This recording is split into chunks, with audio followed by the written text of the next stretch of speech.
Hey, I'm Rebecca, and I'm 28 years old. I just got married to Richard, who's 7 years older than me. Let me tell you about the day we met. It was at a fancy garden party when I was 18 and fresh out of high school.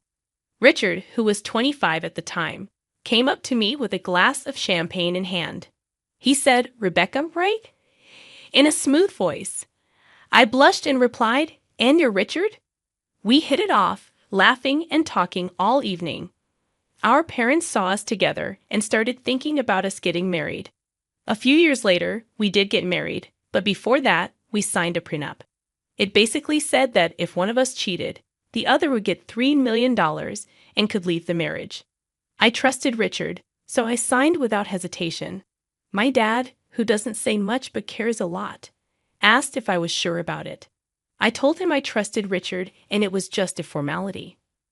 Richard was there too, and he wanted to make sure I wasn't feeling pressured. But I reassured him that I trusted him and everything was okay.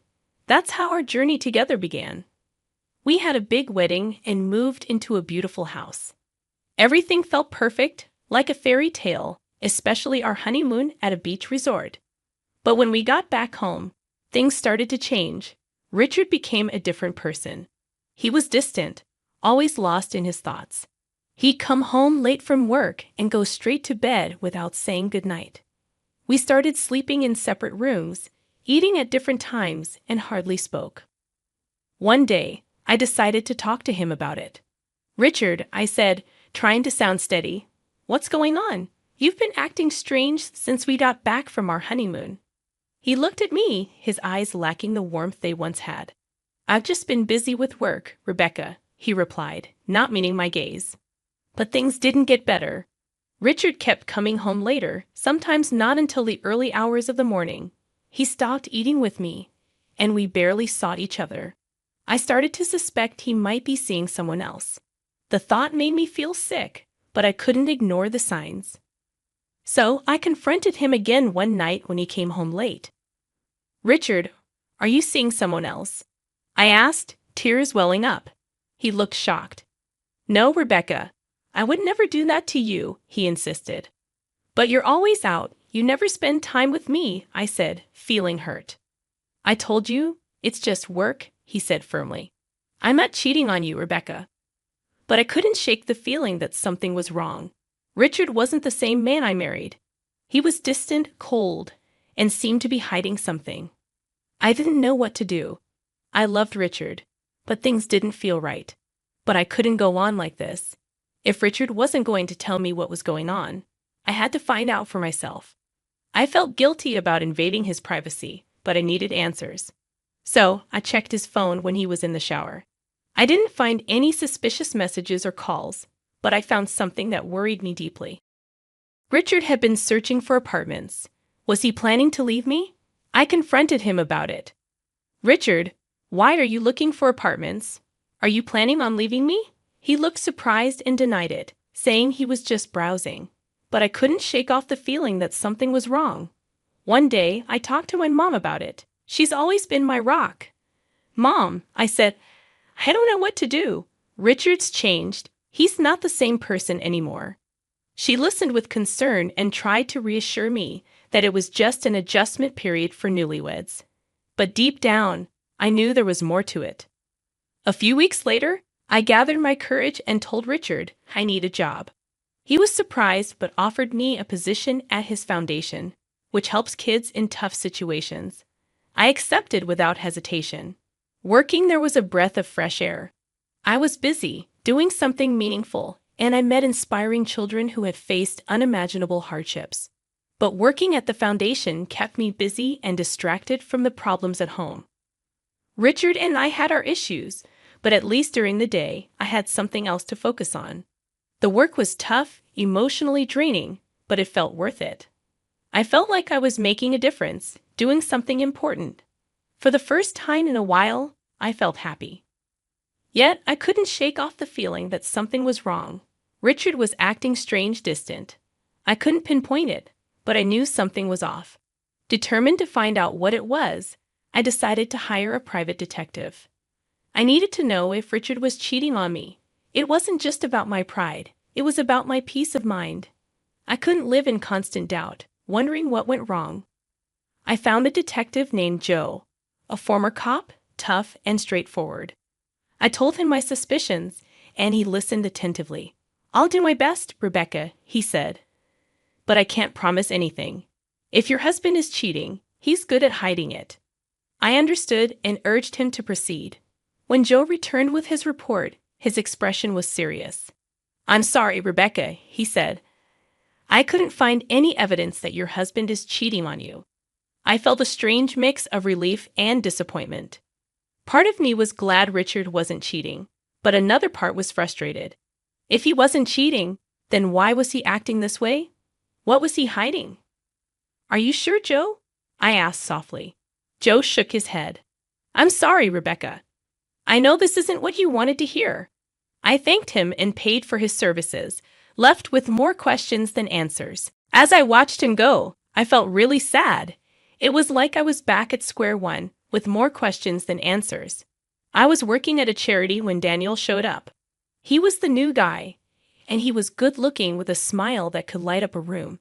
He was smart and funny too. He seemed perfect, like someone out of a movie. But something didn't sit right with me. His arrival seemed too perfect, like it was planned. I couldn't stop thinking about Richard and the trouble I'd be in if I got caught cheating. Richard had warned me about it, saying I'd have to pay him $3 million. Was Daniel part of a trap Richard set for me? I decided to hire Joe, the private detective I used before, to look into Daniel and see if he was connected to Richard. Joe agreed and started digging into Daniel's past and connections.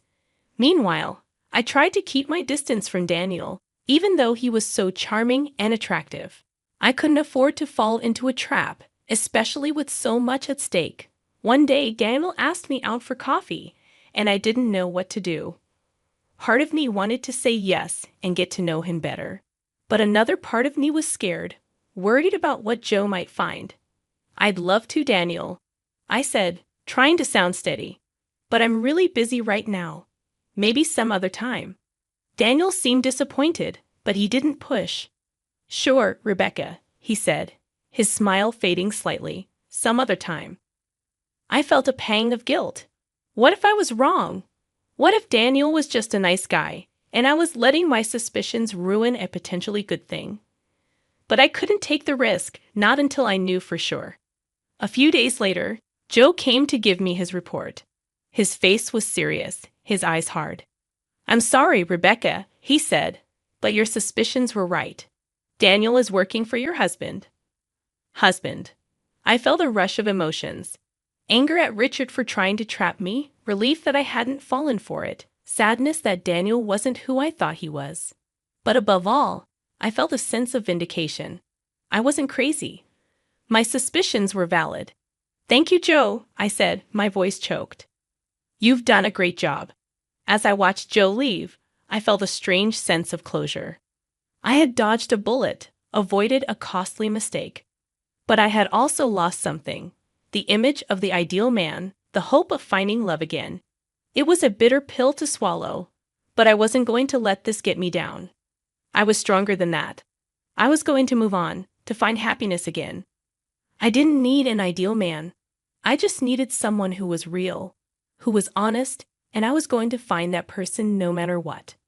I could have sent Daniel packing right then and there, but I decided to take a different route. I chose to play along, to befriend him, all the while making sure to keep my behavior above board, not giving Richard any reason to point fingers at me. Daniel, however, took my friendliness as a sign of something more. He started to loosen up, thinking he had me charmed. The irony was he was the one getting played, but I didn't let Daniel in on the secret.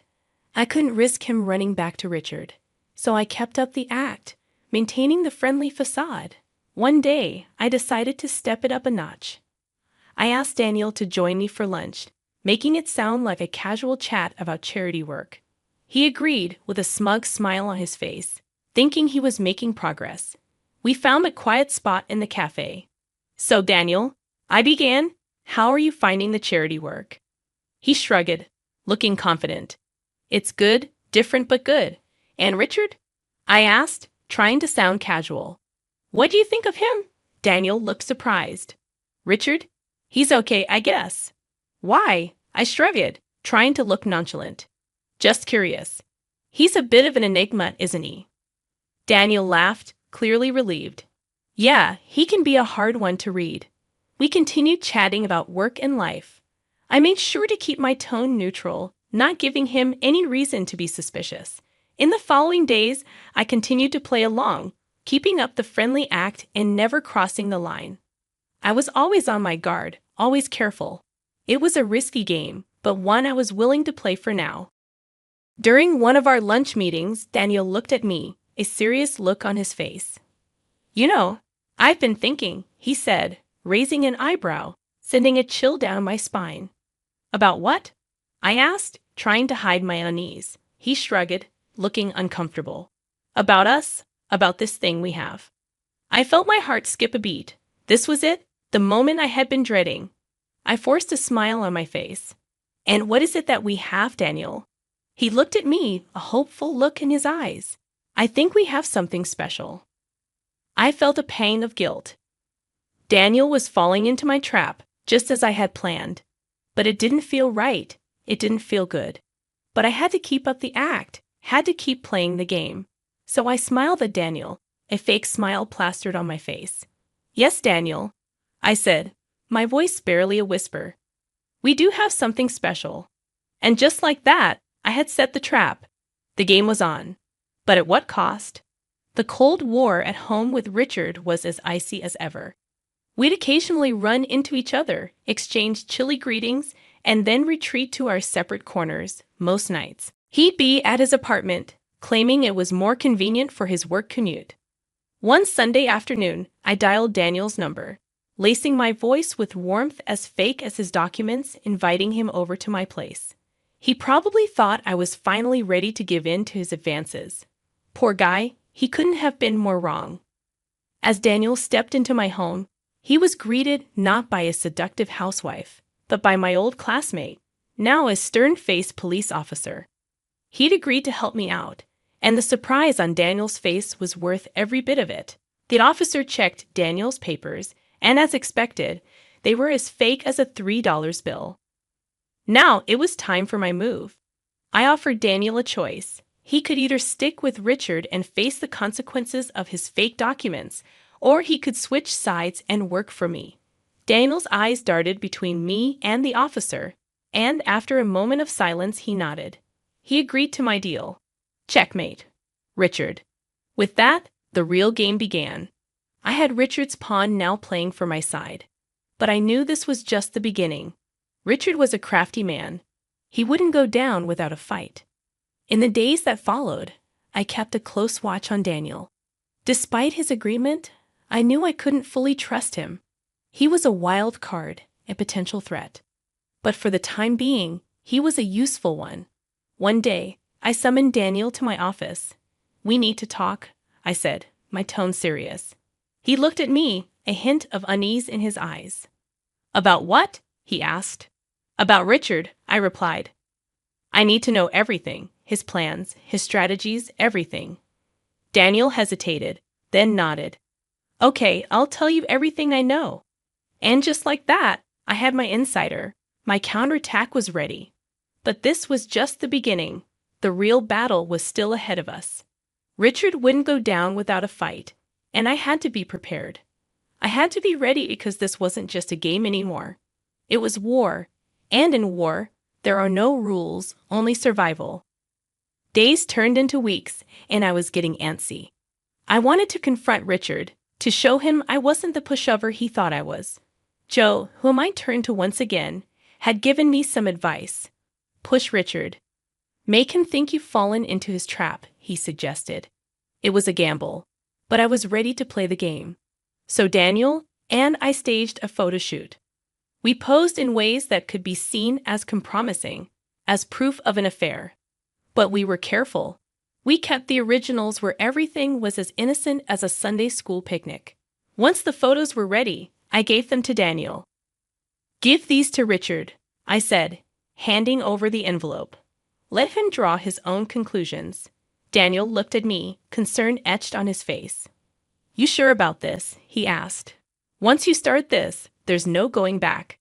I know, I replied, a steely resolve in my voice. And I'm ready. The very next day, Richard was all smiles at dinner. He thought he'd caught me, that he'd got one over me. But he didn't say a word about it. But I wasn't worried. I knew what was coming. I was ready. Meanwhile, Joe was on the case. He was digging up dirt on Richard, finding all the evidence we needed. He was good at his job, and I trusted him. And finally, Joe called. Richard relaxed and lost his caution, he said, his voice rough with satisfaction. I've got him. I've got all the proof of Richard's cheating. Photos, videos, the whole shebang. I felt a rush of excitement. Good, I said, a smile spreading across my face. Let's bring him down. But I didn't confront Richard, not yet. I wanted him to think he was winning. I wanted to see the look on his face when he realized he'd been played. So I waited, playing the part of the dutiful wife, waiting for Richard to make his move. I knew it was coming, and I was ready. The clock was ticking towards the family dinner. I knew this was it, the showdown. I felt a strange calmness. I was ready. The dinner was at Richard's parents' mansion, a sprawling estate that reeked of old money. Richard was there, of course, playing the doting son and husband. But I knew the truth, and soon everyone else would too. We were halfway through the main course when Richard cleared his throat. He stood up, a smug smile playing on his lips. I have something to say, he announced, his eyes on me. He pulled out a set of photos of me with Daniel. He tossed them on the table like he was playing a winning hand. Proof, he said, his voice filled with triumph, of my wife's infidelity. The room went quiet.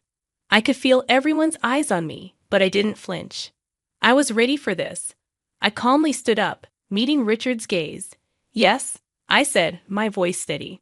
I know this man, but he's not my lover.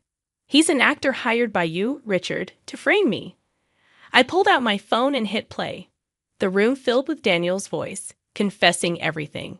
Richard's smile faltered, his eyes widened in shock, but I wasn't done. I pulled out my own set of photos and videos, evidence of Richard's own affairs. I tossed them on the table. What about these, Richard? I asked, my voice cold. Can you explain them? Richard stammered, tried to deny it. But the evidence was undeniable. His parents' faces turned to stone. My parents, who had been quiet until now, spoke up. You ungrateful brat, my father roared at Richard. We trusted you with our daughter. And this is how you repay us?